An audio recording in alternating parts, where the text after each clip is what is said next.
Hey guys, welcome to the Investor.Bet NRL Finals Week 3, so prelim final weekend betting preview. The winner of these two games between the Storm and Roosters and Panthers and Sharks goes through to meet in the grand final. It's going to be very, very interesting, the games this week. On paper, they currently look fairly straightforward of who's going to win. But in this video, I want to talk about how I'm approaching these games from a betting perspective because, $1.25 for the Storm, $1.30 for the Panthers is not a great deal of value, in just taking those sides. So how can we approach this from a betting perspective to actually make good money out of doing it? These videos are posted all season long, and I'll be posting one again next week for the NRL Grand Final. We hit both games fairly comfortably last week. They are pretty predictable, realistically, just looking at them. The Roosters comfortably beating the Manly Seagulls 40-16, and the Sharks beating the Cowboys 26-18. Both these games were over pretty much at halftime. The Sharks got out to a 24-0 lead against the Cowboys. Let the Cowboys in a little bit late. I think the Sharks just really took the foot off the gas, especially in that 20 minutes after halftime. Were able to maintain an 8-point lead to win the game. Looking through the statistics for this game, the team stats, Sharks completed at 72%. They're going to have to improve on that to be able to beat the Panthers this week. And then Sharks led the line breaks 7-5. So defensively, Sharks will just need to get this 85% tackle efficiency up closer to the 90% to be winning this week. And then in the other game, the Roosters comfortably beat the Seagulls, as I said, 20-4 at halftime. There's definitely an uphill battle for the Seagulls from that point, especially then when Tupou went over a minute into the second half. Looking at the stats for this game, Roosters control of possession, completed 87%. The Seagulls only completed 64%. So when you complete at those kind of rates, you're not really going to beat very many teams. You might be decide in the bottom four, but you're definitely not winning a semi-final with a completion rate like that. They lost line breaks 8-2, the Seagulls. And then also you can see 14 errors to 6. The Roosters are definitely not going to have a luxury of a team making that many errors this week against the Melbourne Storm. And so we're going to talk about that when we preview those games. For these matchups, the Sharks and Cowboys game went under the total points line, and the Roosters Manly game went over the closing total points lines. Both favorites won and covered the spread, both home sides, and then both top four sides who had the double chance, who lost their previous week, the Sharks losing to the Storm and the Roosters losing to the Panthers, both came through to beat the teams who came out of winning the elimination final. So as it stands, the final four sides left in the competition are the top four sides remaining. We got first versus third, and then second versus fourth. To analyze these games, we use a few tools from the NRL Bet Finders. Here is the main matchup tab of the Bet Finders, where we can compare teams' overall ratings, their attack and defense ratings, and compare the different metrics in there, how they compare against each other, and also where that stacks up in the league. So we can see how, at this point of the season, we've got top sides in every category. But, for regular season games, we're able to go through and see, okay, have we got two good attacking sides going against two poor defensive sides? Or is there one side that's really strong in attack, really weak in defense? Can the other side capitalize on that? And, where will that happen? So we're able to analyze it from that perspective. And then we also have the betting trends, how these teams have performed against each other previously, who was favorite for those games, who covered the spread, what was the total points lines, how many expected points were there to be scored, and whether that went over or under that number. So that's how we analyze it. Then every week we do the try scorer predictions video. Last week we hit 2 of the 4 predictions with Mulatalo scoring in the Sharks game, and then Dominic Young scoring in the Roosters game. So split the 2 selections in the game last week. The try score predictions for these games, that video will be out on Thursday this week. Obviously, I'm recording this on Tuesday around midday, and so lineups for these games aren't quite out yet. Once they're out, then I can go through and analyze it using the try score analysis tool in the Bet Finders as well. If you want to use those, or you want access to all my bets, you can click the link in the description. That'll take you to the Bet Finders, where you can go through and set up your account to use all this stuff for yourself. Alrighty, let's start with the Storm Roosters game. Melbourne $1.30, they're minus 9.5, total 45.5 for this game. Melbourne obviously had the week off after beating the Sharks the week prior, and they won that game 37 points to 10. They've now scored 30 plus points in their last 4 outings, back-to-back home games for them. It's very hard to see them not progressing through to the grand final the way they're playing. Those injuries for the Roosters in this kind of game are going to make a huge impact. Didn't really matter as much against the Seagulls, but against a next tier opposition and pretty much the best side overall this season, I think they're going to be found out a little bit without those players. Looking through their previous matchups, they've met twice this season. Firstly, in round 7 up in Sydney, and the Storm won 18 points to 12. That was, early on, and the Roosters only won 3 of their first 7 games. So they got off to a bit of a slow start. Then these sides met again down in Melbourne, which is effectively the corresponding matchup for this. And interestingly, the Roosters started favorite. They're $1.67 minus 1.5. The Storm won that game 24 points to 8. Melbourne have covered 9 of the past 11 versus the Roosters. So that's covering the spread. So some were those as a favorite, others as an underdog. You see both games this season, the Roosters were small favorites.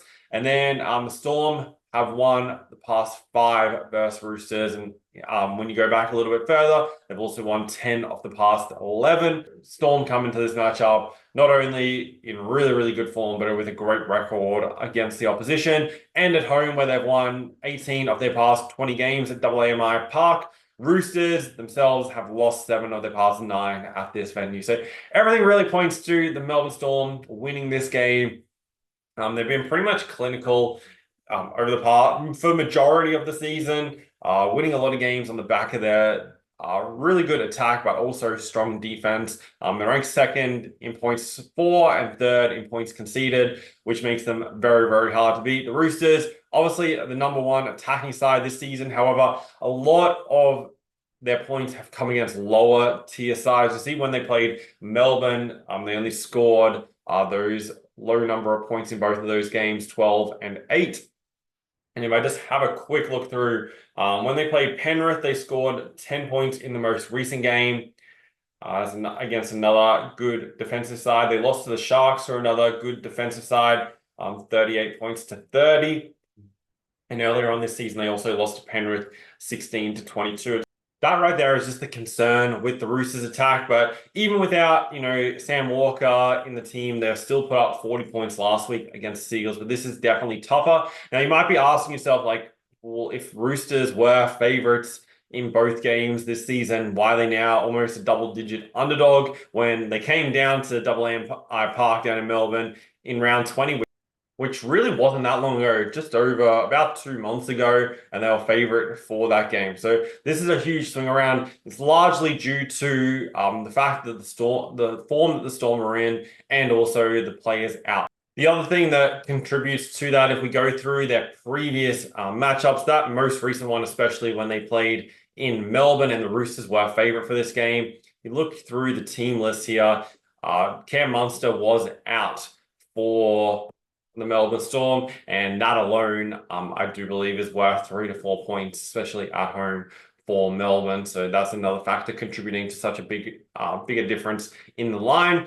And also, the Roosters were close enough, or very, very close to full strength. They didn't have Rory Hargreaves in the front row, but outside of that, majority of their key players were all in the team when they played back in round 20. From a betting perspective, I think Storm win this game, but I wouldn't be super keen on laying such a big number in a prelim final game. I think the better way of playing this is playing Melbourne and also looking into the total points market. I do think this is going to be a high-scoring game. Now, even though 13 of the past 17 head-to-head have gone under, that is keeping this total lower than what it should be. It's currently set at 45.5.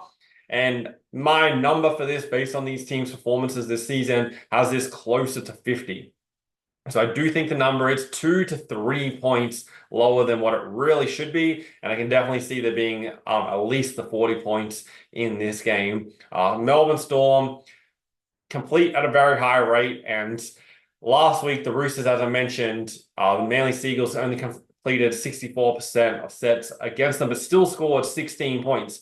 Now, if the Storm complete 80, 85, 90% against them, Melbourne's going to score 30 plus points in this game themselves. And we know the Roosters do have plenty of points in them as well. And so, everything really points towards it being a high scoring game. The only thing that doesn't is the history between these two sides. But how they're playing at the moment, everything I'm looking at leads it towards being a high scoring game. So definitely like Melbourne to be winning this game, progressing through to a grand final. And then, also like it to be a high scoring game and go over the total points line.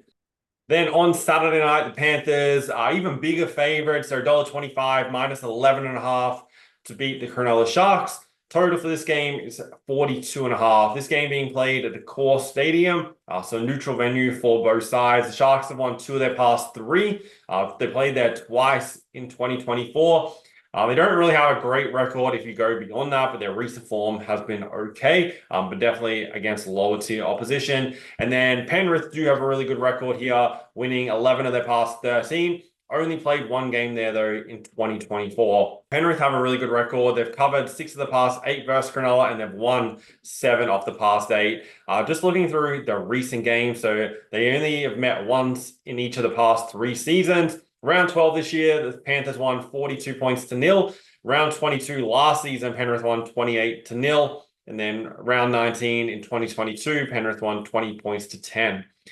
In these 2 games here, they were double digits favorites. This game at Shark Park in round 12, Cronulla were 3.5 point favorites. This was kind of in the middle of when the Sharks were on a big run. I think they won 7 games in a row coming into this matchup against Penrith. Yeah, so 7 in a row. And then they'd beaten the Roosters 38-30 the week prior. But then from this game against Penrith, they went on a bit of a losing run, losing 5 of their next 6 games before turning around towards the end of the season to secure their spot in the top 4. This matchup as well, Nathan Cleary was out of the side for Penrith, which would have contributed to these numbers here for the Sharks.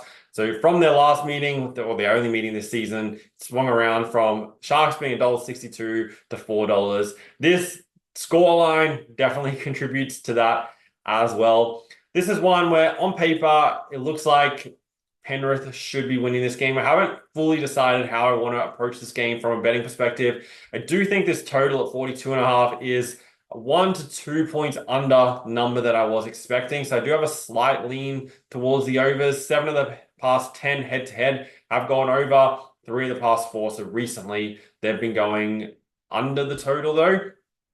And Penrith realistically should be winning, especially with that week rest coming into this. The thing I want to talk about is how can the Sharks win this game? How can they give themselves the greatest chance of winning this game? Is of the 2 games, I would lean towards this one being the more likely to being an upset just on neutral turf, where the Roosters making the trip down to Melbourne without their key players will take a huge effort for them to get over the line. But the Sharks in their previous games against Penrith were just really, really bad. We look through 61% possession to the Panthers. Penrith completed at 87%. The Sharks only completed at 70% and didn't generate any line breaks. Now, for a side who line break wise average just over 5 per game, there's only room for improvement for them from that perspective. Also, if we continue going through tackle efficiency, 54 missed tackles. Now, this game was pretty much over at halftime, 28-0 at halftime, but Penrith were also up 12-0, 8 minutes or 9 minutes into the game. And I think Cronulla's really, really gave up, threw in the towel from that point forward. They shouldn't do that in a preliminary final. And then the previous matchup last season was won by Penrith 28-0. It was 18-0 at halftime. Luai scored very early on. And then, 30 minutes into the game, it was already 18-0. The statistics for this game, another game where Penrith dominated possession 60-40, 87% completion rate to 66% completion rate. Sharks did do better in the line breaks for this game and just didn't kick the ball all that well, with Penrith diffusing 89% of the Sharks' kicks and 13 errors. So looking through the previous performances, the reasons why the Sharks have been held scoreless across these two games and Penrith have outscored them 70 points to nil is because the Sharks, the way they've started the games, the first 20 to 30 minutes is critical. They can't afford to go down 12-0, 18-0, 24-0, by halftime. As we saw in the two games last week, it's a long, long way back, if you let that happen. And then the Cronulla need to complete their sets. If they can complete 80% of their sets, they give themselves a chance of winning this game. If they complete 85% or higher, then they're a genuine chance of keeping this very, very close. If they're completing this, 66%, 70% range, then it's definitely not going to happen. They are capable of doing it. When they were going through that big run, they were completing around that 80 to 85% consistently in every single game, and that's what it takes to win. It's very, very difficult to win if you're making a lot of errors against really any opposition. You'll notice whenever there's major upsets in games, it's because the team that's expected to win was just making a lot of mistakes and giving up good field position to the opponent over and over again. So those are the key areas for the Sharks. I do hope, I don't expect them to win, but as a supporter, I do hope they could get over the line. I've been supporting the Sharks since I was, I think, 8 or 9 years old. Went down there back in 2016 for when they won the premiership. It's very hard to see that happening again this season, but I give them a small chance of keeping it close if they can start well and complete their sets against Penrith. That's definitely going to be the key. Both sides are pretty much full strength. Sharks didn't have Braden Trindle in the team when they played Penrith earlier this season, but Panthers were also without Nathan Cleary. So that definitely offsets with both teams missing a key player in their halves. And the reason I say that is Trindle has kind of been the Sharks' X factor this season. When he's been in the team, they've played a lot better than games when he hasn't been in the team. They got away with a few wins, during the early to mid part of the season when both Hines and Trindle were out and they're using backup, halfback, and 5/8. I think Sharks can potentially keep this game somewhat close if they hit those key metrics. But do expect Penrith to be winning. Also think this game errs on being a high-scoring game as well. And I can see it scoring over that 40-point range. So I do think we're going to see two high-scoring games, even though it is prelim finals, which generally constitutes lower-scoring games. But not always, definitely always depends on the matchups. The other thing I wanted to quickly touch on with that Storm Roosters game, looking through the Melbourne Storm at home this season, 8 of their 13 games have gone over the total. And then the Roosters, their away games, 9 of 13 have gone over. So that also sets that matchup to be a high-scoring game. And then for the Sharks, 6 of 9 when they're an underdog have gone over. And then the Panthers slight lean towards the under when they're a favorite. But night matches have a slight leaning or tendency towards going over the total points line. Do think Storm win, and it'll be a high-scoring game. And then Penrith should be winning. Think Sharks can keep it somewhat close. And we're getting a big line that just continues to kind of keep on pushing out. So we'll see what that gets to. Still with the game on Saturday night, still plenty of time between right now and then. And also slight lean towards the overs in the Panthers-Sharks game. That's how I'm looking at playing the matches this weekend. Good luck with your bets. The try score prediction, as I said, will be out on Thursday, so keep an eye out for that. There'll also be an AFL Grand Final preview, which will be coming out on Wednesday. So if you're interested in betting on the AFL Grand Final, make sure you check that out. Be covering who I think is going to win, what I'm considering betting on, and any props and player props in that matchup as well. Should be a really good game. We've got two interstate sides facing off in the Grand Final. And then the only other thing I want to quickly mention is the NRL betting guide, which will be out and released a month before the season starts next year, to give you the tools to set up next season, so the 2025 NRL season, to be really profitable. You can join the waitlist. I'll put the link in the description where you can join the waitlist to get access to the NRL betting guide and be the first one to get it when it's released. It's completely free. Just put in your email, and then once I've created it all, it's all ready to go. You'll be the first to get it. So thanks guys for watching. Really appreciate you following along all season. Make sure you subscribe so you don't miss any of the future videos when we do the Grand Final preview next week, and then sort of review videos of what's happened in the season and how we can use that for next year. Thanks guys. I'll talk to you soon.